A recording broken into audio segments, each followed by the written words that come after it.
Hey, what's up, everybody? Diz here, and with Crown Tundra releasing pretty shortly here, I wanted to go through 10 returning Pokemon that I want to use when Crown Tundra releases. And I guess just to start off with, the first one I want to use is Walrein. I just think it's a really cool design, and I really love the thick fat ability. The stats are pretty good, with base 110 HP, and then the rest are pretty average and pretty usable. I think, kind of like a discount Lapras, but I think with thick fat that kind of boosts the defenses as well. Because when you're hit with like the fire or ice type move, you take half damage, which I think is pretty awesome for this Pokemon. And I found use for that a lot on Appleton as well as sort of a defensive tank. Going into the next one, this one's probably a little more obvious, but it's going to be Garchomp. And Garchomp has some pretty great stats with that base 130 attack and 102 speed. And it's also got some pretty good abilities too to boost evasiveness in Sandstorm as well as Rough Skin, which I feel like, is usable, but probably going to run Sandvale on a sand team could make this, devastating.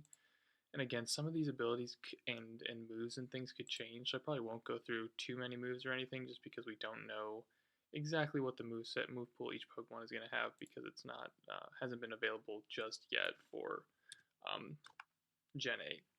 Moving on to the next one, obviously another big hitter, Salamence. Another great dragon type Pokemon.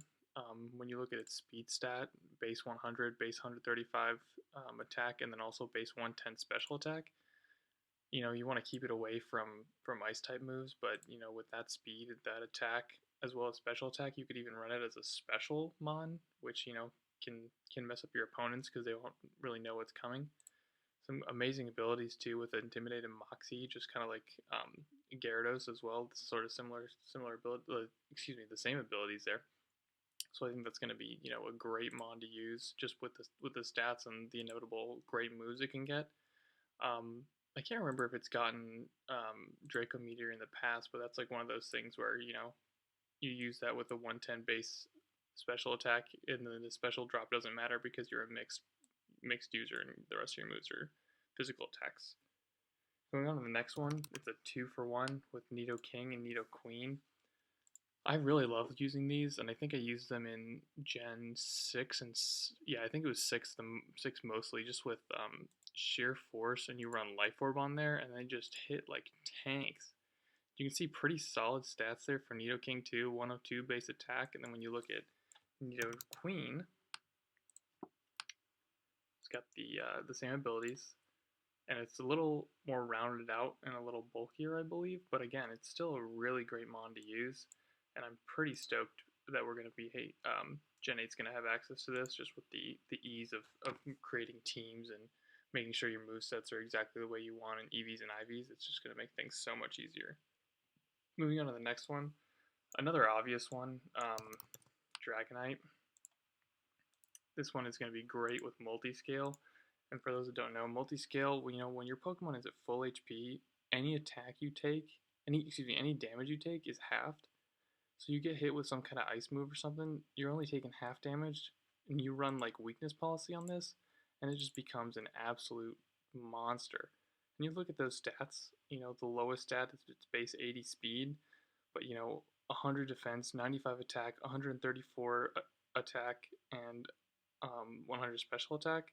Like it's an absolute tank, and it's gonna destroy the metagame, I think, and it's gonna be really useful. Don't get me wrong, I'm sure there's some mons that are gonna come in and make it difficult, but I think it's one of the best dragon types in the game with multi-scale. Moving on, another dragon type actually is Alteria. Another dragon flying, but this one's probably more sort of nostalgic reasons. I just think it looks really cool. I'm a fan of Alteria. I will be interested to see if they change its typing since the Mega was Dragon Flying. I wouldn't be surprised if they made, or excuse me, the Mega was Dragon Fairy. I wouldn't be surprised if they, changed the typing to Dragon Fairy for this gen. And that would be pretty cool too. I think it would make it a lot more viable than the Dragon Flying and the moveset that it has had in previous gens. So that'd be another interesting take. But either or, I'm still going to be pretty excited to use Alteria. Moving on to the next one, It is Crobat. Another great mon, another great attacking mon, base 130 speed, base 90 attack, base 70 special attack. And you look at Infiltrator right there where it ignores Reflect, Light Screen, Safeguard, Mist, and Aurora Veil. This could be pretty cool to use against, the Gmax Lapras teams that are always out there when you're trying to climb the ladder, because it ignores the Aurora Veil that Gmax, the Gmax Lapras move puts up. So I think it's going to be a really useful mon to use. It's super fast, can deal some great damage, will probably have some good coverage as well, and I think it's just going to be a really fun mon to use. Moving on to the next one, it is going to be Electivire. I think this one is one that I didn't know that I was looking forward to, but I'm definitely looking forward to return to Gen 8. Just from both of its abilities, I think both of them are pretty viable, with Motor Drive raising the speed if hit by electric type move, and it has electric immunity, so that means you can run some kind of discharge user on your team, hit both foes, and then raise Electivire's speed. And on the same note, you can run Vital Spirit, where Electivire can't fall asleep, and I think, I've been running a Gmax Butterfree team, and if it gets hit with the Gmax Befuddle or something like that, it won't get put to sleep at all. And, you can switch it in if you think a yawn's coming or something like that. And I think it's going to be just a really useful ability to have when you're trying to play semi-competitively or competitively. And again, looking at the stats, I think it's got some great stats with a base 95 speed, base 95 special attack, and base 123 attack. And I believe it gets access to most of the punch moves. Yeah, you can see Fire Punch, Ice Punch, and I believe it gets Thunder Punch as well. Quick Attack, which could be useful too. Yeah, there's Thunder Punch. So it's got some good coverage as well, which I think is going to be really useful. Moving on, this one is another nostalgic one. Gen 3 is definitely my favorite, but it's got to be Absol. The stats are pretty, the great attack, but the rest are pretty average. I think the only way you can make this really useful is, we're seeing a lot of the Gale Wings Talonflame using Tailwind. When you fully IV it and give it a positive nature, let's just do that. Yeah, it gets to 139 base speed. That makes it a little more usable. With good ability too, and super luck, or even, I don't think Justified could be used as well, but it could start putting in some work as well.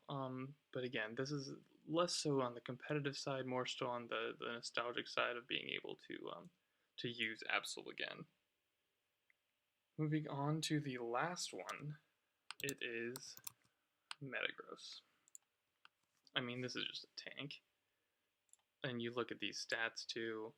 Base 135 attack, base 130 defense, base 95 special attack, base 90 special defense, and base 70 speed.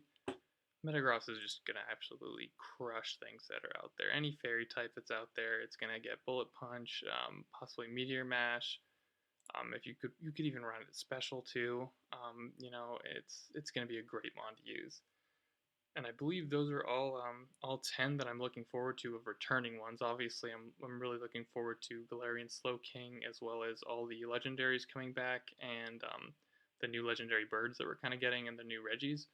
I didn't really want to include those in this list just because I've never been too fond of using legendaries in a more competitive sort of battle sense. I like using the sort of normal mons. I don't know. It just kind of makes sense makes more sense to me in that way. But again, nothing against people that use legendaries or anything. I'm assuming with all the ones that are coming back, I'm definitely going to pick up some that I hadn't been able to use as much prior or before coming to this gen, like Cresselia, which I know is a great tank and has been used in a lot of competitive teams. But yeah, these are the 10 returning non-legendary mons that I'm really excited about, and I can't wait to use them once the Crown Tundra DLC releases in a couple days. Anyways, that's all for me.